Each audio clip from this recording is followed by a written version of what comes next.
Wemo Breakfast. The Radio Wemo Breakfast.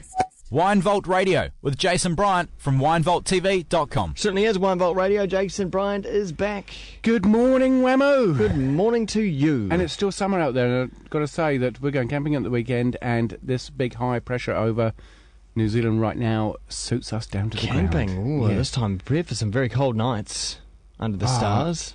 Look, we're tough. We made a tough start. Yeah. Well, I suppose you've just come back from that Northern Hemisphere winter. So. From February in the UK, which I've got to say was abnormally warm, but apparently it's cold there now. Yeah. So, two things today. Yes.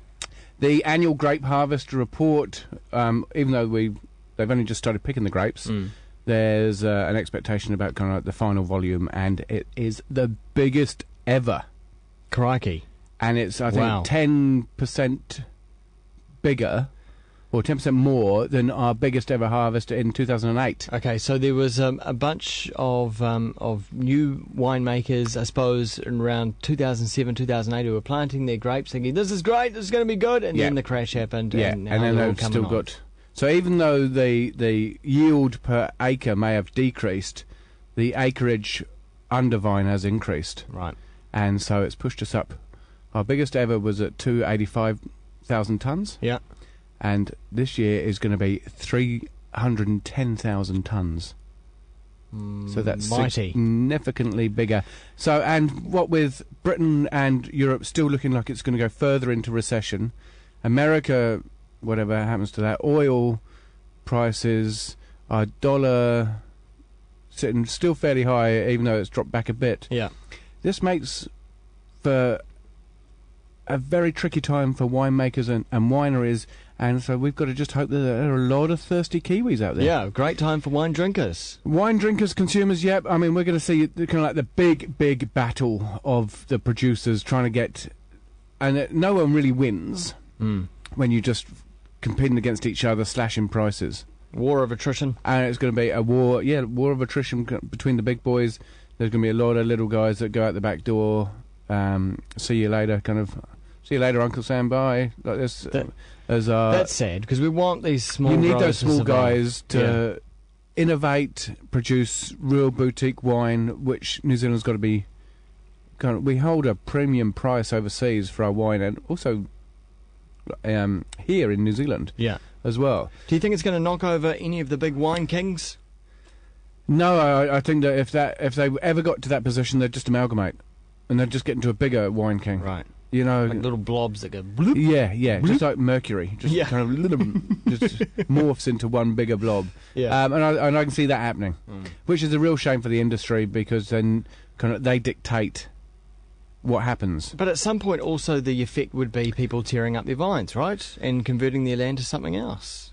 Yeah, possibly. They've done that in Gisborne, where Pernod Ricard, formerly Montana, but now Lion Nathan, with the Lindau plant there. They did that there, and they were planting orange trees, and I was thinking, hang on a minute, guys, kind of like, if you band together and... Gosh, orange trees? Yeah, I know. It's going to take kind of 3+ years to come online. Yeah. We're possibly out of the recession.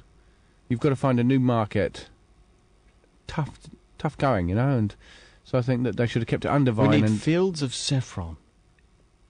Yeah, I mean, that's very profitable, isn't it? But... That's possibly even harder work than grapes. We've got a few saffron growers, I think Marlborough. Yeah, Marlborough and Nelson. And also Canterbury from memory. So, yeah, but it's very lucrative, worth more than its weight in gold. Palm kernel, that's what we need more of. Palm kernel. From Fonterra. Anyway, so that's my little rant about the New Zealand harvest, which... That's such good news. Thanks for bringing that in. Well, it is, because it does drop the price. And I also thought from now on, I get sent wine for us to review and stuff like that, and so do you. So I thought that we would do the... If we didn't get sent any wine, I would do the best supermarket value wine available that day. Okay. Right? And is that what you've done? No. Oh. Starting next week. Okay. But I thought I'd make an announcement so that what I've got here... Last week we had the Pinot Gris of this, which I've got to say was stunning. Before? Or the week before. Yeah, because I ended up getting a tweet from Pegasus Bay about that, saying it was $19.95. Yeah, it was lower in price. I said kind of under 25 because I thought the quality was there. Now, this is the Main Divide Merlot Cabernet 2008. Even though they're based in Whiteborough, this fruit is from Marlborough, and it's treated, I've got to say, very, very well. 2 years in oak barrels, not all of it new, which is more than a lot of people give their premium wine.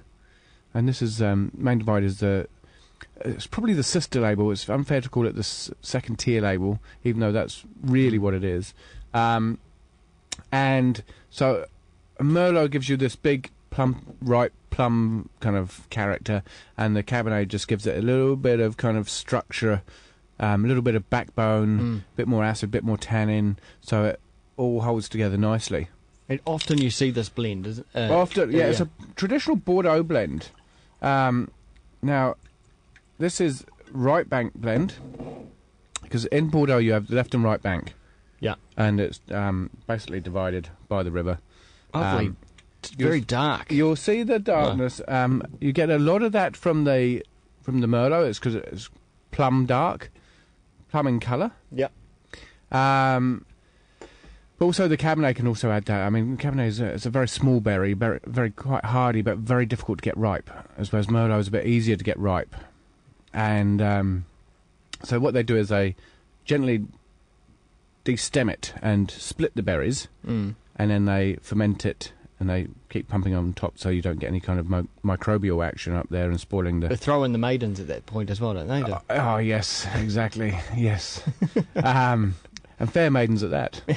And then they put it into... After that, they leave it on the skins or the mark for a little while, and then they put it into... They basically press it and then put it into oak barrels. Yeah. And...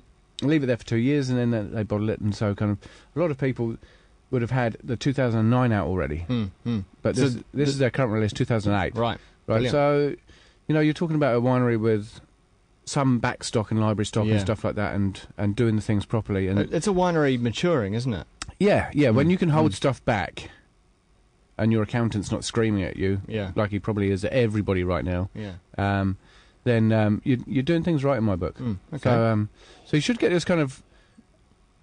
As it develops, you'll end up getting a chocolatey kind of character from the Cabernet. You'll get a kind of rich plum, maybe a bit of cherry strawberry kind of action from the Merlot. Slightly peppery. You may get a bit of spice there as well. Also, you may get some pencil sharpenings. Some leather. Yep. The pencil sharpenings. Haven't heard that one before, but I see what you mean. Yeah. That's what you'd probably got on that. And then the palate should be kind of rich and full, but also pull a bit on your cheeks.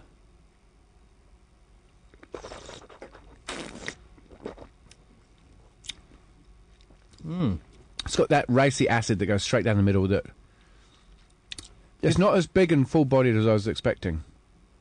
Definite guts in there. There's a little bit of it's a little bit it's got some grapefruit in there. There's a little bit of a salve sort of. Yeah, right at the end there. That's what I'm getting right now. But you get that almost summer fruit at the front. But you've definitely got that kind of really precision linear acid that goes from front to back, right in your mouth. It's quite exciting.